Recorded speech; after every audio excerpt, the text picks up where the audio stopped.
Here's the story of a bearish trader who was selling into every single bounce. All his orders hit the bid. Such a sucker, sometimes you buy the dip.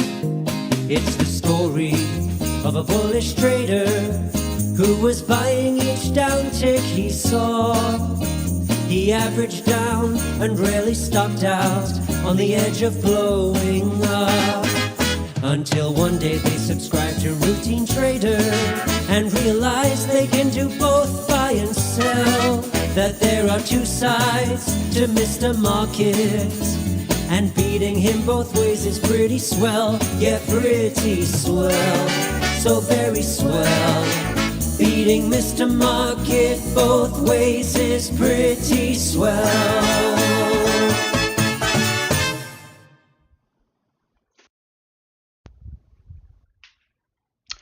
Cheers to a brand new, lovely, beautiful trading day, retail trading team. This is Mastro coming to you looking like a scrub, live from Puppet Show Central with your routine briefing. And I'm going to very quickly minimize the camera here. And we will look at our lovely execution chart to start the day here. I have been back testing for what feels like 7 days. I'm trying to get our Fabio complete. I did come across a drawdown that was unacceptable. I do not want to exceed a max drawdown of 5,000 and came across a drawdown from the high. So that means from, let's say, you're profitable. It's a trailing drawdown of 5,000, so that's what I'm looking for there, and that means that includes from a high. So I am not too happy about that, so I'm working on that, and I didn't dress up for you today because, well, I am tired and just want to keep doing that. So we're gonna still do our briefing, get everything going here, see what's going on today, and I'm gonna go ahead and jump right back into that after the lovely briefing, because like I said, I'm trying to get that out for anybody who cares. So we're gonna start with a little macro overview. So I'll go to my other screen here.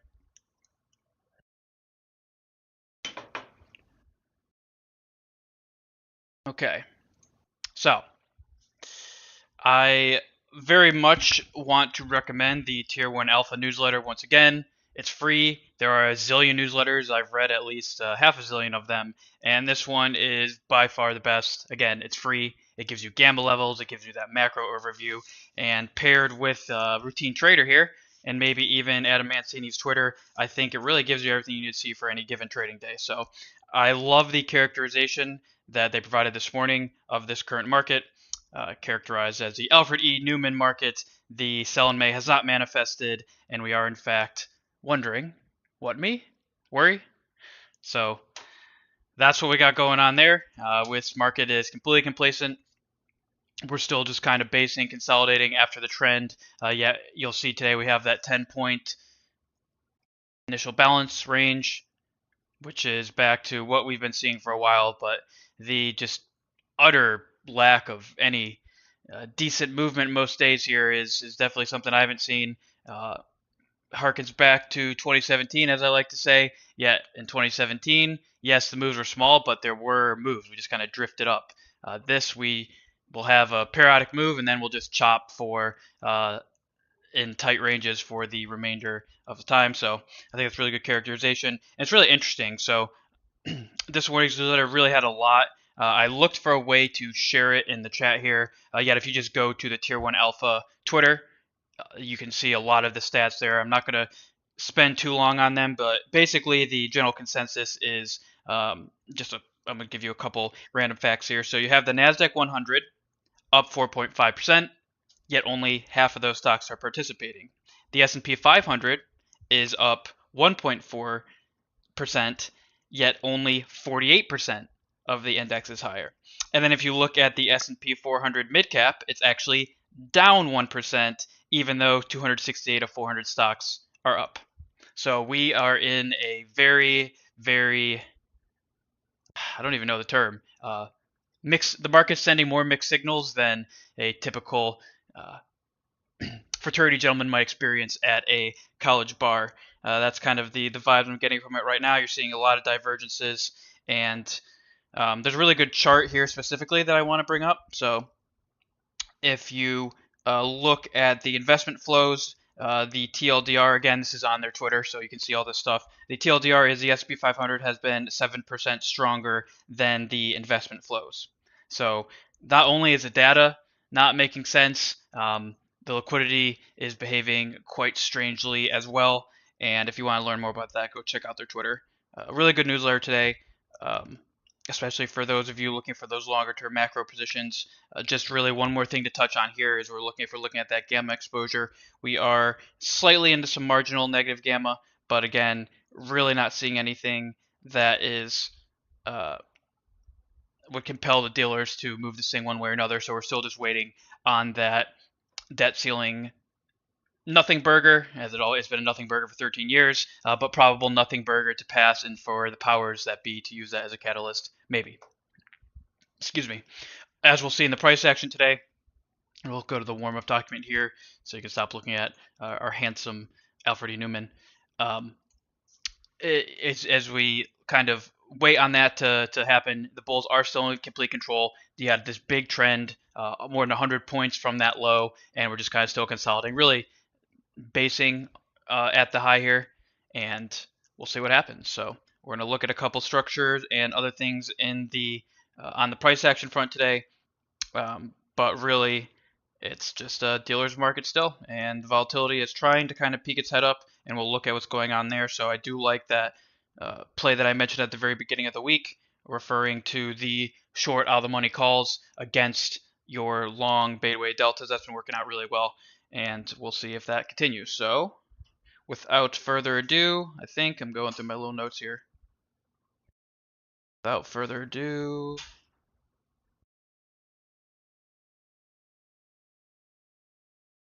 yes. So again, I'm just looking at that newsletter. There's just so much goodness in there, but we're just going to focus on what's going on intraday here. So yeah, now without further ado, for the fifth time, looking at the warm document today. As you can see, we do have that nice balanced inventory overnight to the downside, so there's really not too much squeeze that the bulls can put in today, unless of course some type of catalyst comes out. So I think we are seeing kind of this open auction look where we consolidate near the bottom of the range, maybe make a few pushes higher, a few pushes lower. Yeah, really end the day probably somewhere around here. I'm going to say the pivot is actually right exactly where price is right now. I think, yep, 4180. I think 4180 SPX is going to be that pivot for today, so we'll see if that stays true. And the TPO is kind of suggesting that as well. You have that neutral look, that tighter range where we tend to close near an extreme, but we don't really see too much of an extension of that range. So that's what we're seeing so far. Any type of debt ceiling, real news can obviously change the complete landscape, and then we'll adjust from there. So where does that really change? Well, I think if you get outside those expected move zones, so that's going to be about 4153-ish on the downside SPX and 4198, 4200. If we claim a 4200 on the SPX, will probably, I shouldn't say will, but may lead to an extension aiming toward the top of our range here. So we really only have two zones on ES. It's at 4185 to 91, 4122 to 23. That's really all I'm looking at today. So Fabio so far has had, or is in a trade, I should say, right now. We did catch that nice little reclaim of the low, so we'll see what happens there. As I say that, let me make sure I am correct. Yes, yeah. So hanging out in a trade there for now. We will see what happens.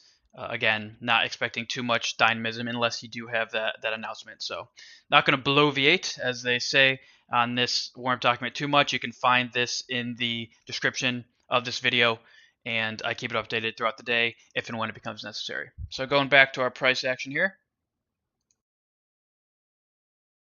Start with our macro chart, kind of the same thing as yesterday. We are slightly rejecting that 4 sigma VWAP band. Again, that's just a sign of overextension. You're not seeing the volume come in to imply we're going to have any type of big reversal here. We're just kind of consolidating, basing, preparing for that next move, which will be triggered, I think, by a push above that high. You can see that red candle there, that swing high from Friday, will be the first trigger, probably starting aiming us at that first gap right below 422. And then once we take that out, we'll probably go toward that second one near 426, really that top side of value. I'm watching what happens with that top side of value as it moves down. That's going to be a really important vantage point as time goes on here. But really, besides that, there's not too much to look at in that macro chart. Again, we're just basing, consolidating, waiting for that next move. Volatility is doing that as well. So we have recovered that 1960 area. Remember, this was the trigger, at least for me, for that hypothetical second tranche of the three tranche pyramid. And now we're looking to see if we can reclaim 2020. If that happens, very potentially, very possibly, we may see a larger extension to the downside. So something that Adam Mancini, guy mentioned on Twitter there, said yesterday that I thought was pretty sound is even if we have that retrace all the way down to that 4130 area, our favorite 4130 area on the SPX, even if that does happen, that does not necessarily mean that we're breaking down. In fact, that would just be a textbook back test of that level. So volatility still has a lot of work to do. 2020 is going to be the first layer of goodness that the Bears want to see, but really for us to get going, we've got to reclaim all the way. Not even beyond 2180, I think we got to reclaim 24. So 2020 and then 2180 is where that final tranche of the pyramid would come in. Yet for the bear market, if it really is still a bear market to resume, we got to see us all the way back above 24, in my opinion there. So that's what's going on in volatility. Just one little peek at the neutral TPO chart. Again, nothing too much to talk about here. We're just kind of consolidating, basing, whatever you want to call it. There are a couple levels below, starting with that 41.45 to 50 area, those singles there, and 41.70 slightly above that if we do get slight extension to the downside. And then, like I said earlier, on the upside, we want to see if you're a bull, you want to see price take out that port high, which will lead us to this 42.30 to 42.40 area here, which is going to be that SPY gap that we looked at in the macro chart a little earlier. And then we'll reassess there. If we do break through here, I think it's a pretty quick move, about 40 points higher, all the way up here, and maybe all the way to that 4,300 handle. So that's what we're watching for there. On the downside, if we do get through that 41.45 to 41.50, again, you have that poor low right near that nice back test area for that 41.30, and then you have another one right below 41.10. For those of you who need a quick refresher on poor lows, all that means is those are weak-handed shorts. As price gets nearer to those poor lows, those shorts tend to cover and push it back up. And then once those poor lows get taken out, you often do see that follow through. So just a quick little refresher there, but really that's all we're looking at. I think you can keep it simple today, stay focused on the major levels discussed a little earlier here, those 41.85 to 91, 41.22 to 23, and just kind of play around those and watch what happens. If volatility does reclaim, we'll go back here again, does reclaim that 2020 area, we might see some fireworks. Conversely, if it starts to really sell off, you start to see that high from SPY taken out, we start to go back below that 19 area, making new lows, you may see fireworks to the upside. So right now we're just seeing that consolidation look and don't have to really look for more. And I'm going to start showing these internals. Let's get these going here. I thought these are pretty helpful. So internals are also telling us slight bullishness, no surprise, yet we're not seeing any type of indicators that we may trend. So what does a trend day look like? Well, it looks like really we haven't seen a strong. Let me find a nice strong one here. So like this we saw on the 4th earlier in the month, where we just kind of pop above on the ADD 1500 and stay up there. That's textbook trend day. And same with the VOLD. When you see, so 17th, let's see what it looks like on the 17th here. Not quite as strong in the ADD there, but VOLD kind of same thing. When you're not seeing this chop around, when you're not seeing this positioning in the center of the range. So these are very much lagging.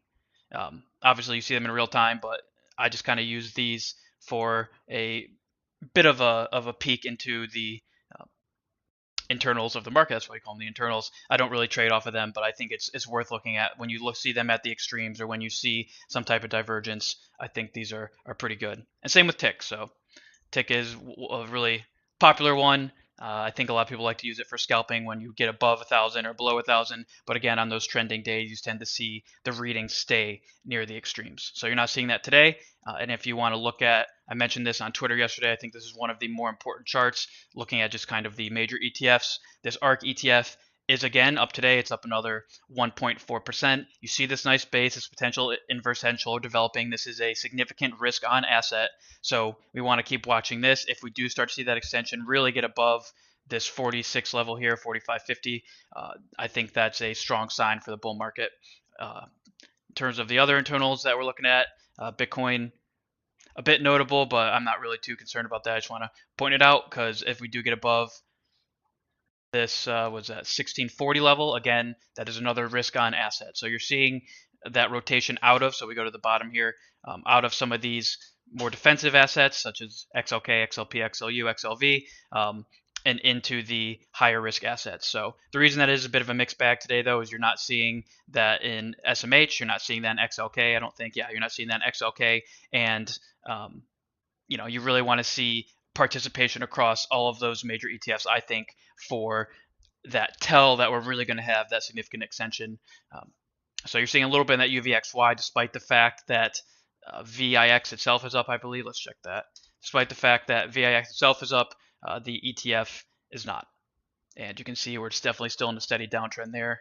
Let me get rid of these levels. We're still in a steady downtrend there, so nothing to get too excited about quite yet there. So I'm going to start bringing those into the picture here in case they are notable. Again, today they're not too super notable. I think it's just that ARKK, that ARK ETF is important to watch because that is an excellent proxy for that high risk appetite.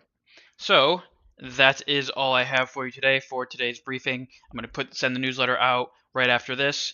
I will be on Twitch at noon, and please feel free to hit me up on either of those channels or in the comment section of this video. Questions, concerns, things you like, things you dislike, and we'll keep trying to make these better. So I'd appreciate that. I'd appreciate the nice little thumbs up to help with the YouTube algorithm.